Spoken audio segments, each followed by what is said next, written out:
Doctors out there, what is one important thing you'd recommend everyone for? Their health? Exercise.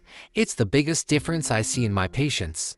90-year-olds that feel and act 65 and 65-year-olds who act and feel 90. See it in my office every day. The difference is exercise. You don't have to do anything crazy. Just do something and be consistent. I will also add that in my opinion the majority of arthritis is genetic programming, not age, weight, sports, etc. And the only thing that slows it down is, you guessed it, exercise. No cure for arthritis and nothing significant on the horizon for it. Orthosurgeon. My 83 and 84-year-old grandparents exercise a few days a week and they're doing incredibly well. My grandma said she swam 28 laps the other day, and that's pretty standard. My grandpa could do a minute plank last year. I thought it was some old person knee plank, but no. I saw him go down and do a real ass plank for 15 seconds, so I knew he could do it. Said he had to stop with planks because of some back issues, but he's still doing strong overall. I think staying mentally and socially active is important too. They still have friends they see a lot. Honestly, shout out to my grandparents. They stay with the times too. They watch cool shows like Breaking Bad and are very liberal. Eat better and move around more. So many back troubles and mental health problems stem from lack of movement. Oral health is often overlooked, so this is for anyone who uses a manual toothbrush. If you can afford it, buy a cheap electric toothbrush. Most people aren't great with their toothbrush technique, and an electric toothbrush makes it so much easier for most people to get plaque off. Just 2 minutes each time, twice a day, point the bristles toward the gum line at a 45-degree angle and let the electric toothbrush do its magic.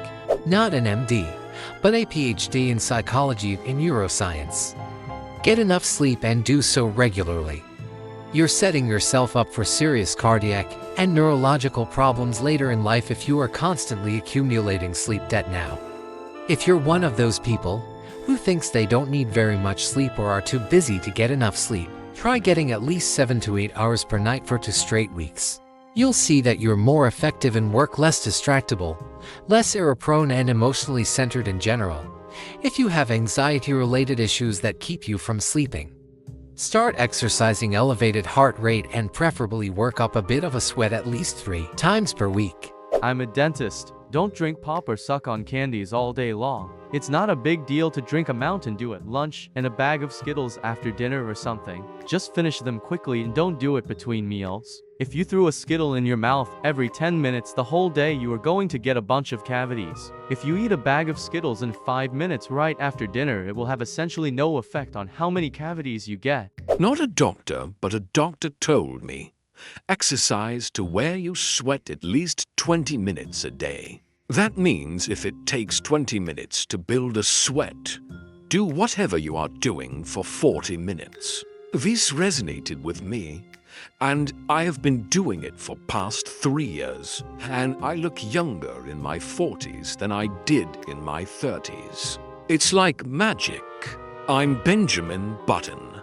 I wonder what their advice would be to someone who is always sweating. I have hyperhidrosis lol. Not a doctor, but a dietitian. If you need help managing your diet, nutrition needs, anything to do with food, don't ask your doctor. Find a registered dietitian, not a nutritionist closing parenthesis ... Doctors usually don't know jack shit about any of it.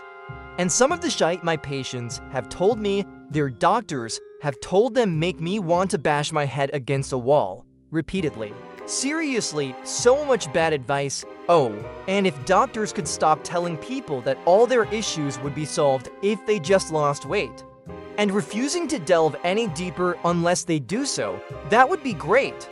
The amount of patients I've watched slowly die because of this also makes me want to bash my head against a wall. Yes, we all know being obese isn't great for your health. But there are so many things that can prevent a person from losing weight. And you're leaving your patients in a really shitty spot by not continuing to investigate while patients try and lose said weight. Please help your fucking patients. Don't just tell them they're fat and call it a day. Stop drinking alcohol. Seriously, alcohol is so bad for you in so many fucked up ways. Emergency physician, get comfortable with talking about what we refer to as goals of care conversations with your family. In an instance where a family member can't advocate for themselves, what is important to them when it comes to their quality of life? I see so many situations every day where I have to ask families about if their elderly loved ones were to have the natural process occur and their heart were to stop. Would they want to have CPR done, for instance, which is very violent, often involves breaking ribs, and requires me to put in breathing tubes and connect people to ventilators. It's much more brutal than TV. In the face of an emergency situation, when your loved one cannot advocate for themselves, I see so much understandable decision paralysis, because people have to think about things they never have discussed before, and saying no seems like giving up or not advocating for your family. I had one case of a 102-year-old, completely healthy, who came in one day because her body clearly had decided it was done after a beautiful life filled with love and a large family. This family was shocked because she was fine yesterday and wanted everything done. I tried to tell them that everything may not be worth risk of potential pain, suffering, etc. They were in complete shock and decided anything and everything I could do, I should. This happens every day. And I never blame a family member. That's your mom, grandma, sister, cousin, best friend, etc. I get it. Ultimately and thankfully, it is not my job to decide whether or not someone receives everything. It is the family. But dear God, if I were that 102-year-old, I would come back and slap the shit out of them. Talk to your family. Talk to your loved ones. Get your state-specific goals of care forms and keep copies available. Let your loved ones dictate their care while they still can. There is no one thing anyone can do for their health as good as quitting smoking, including cannabis, as you are still getting a big dose of carcinogens. If you don't smoke, then having a healthy diet would be the next biggest thing. Get regular exercise, eliminate alcohol consumption. If you are diabetic, keep very good control of it. Keep up with regular checkups and don't hesitate to get something checked out if you are concerned. This is even more critical. You have a family history of cancer. Use earplugs and preserve your hearing for as long as possible. Noise-induced hearing loss is the #1 preventable hearing loss.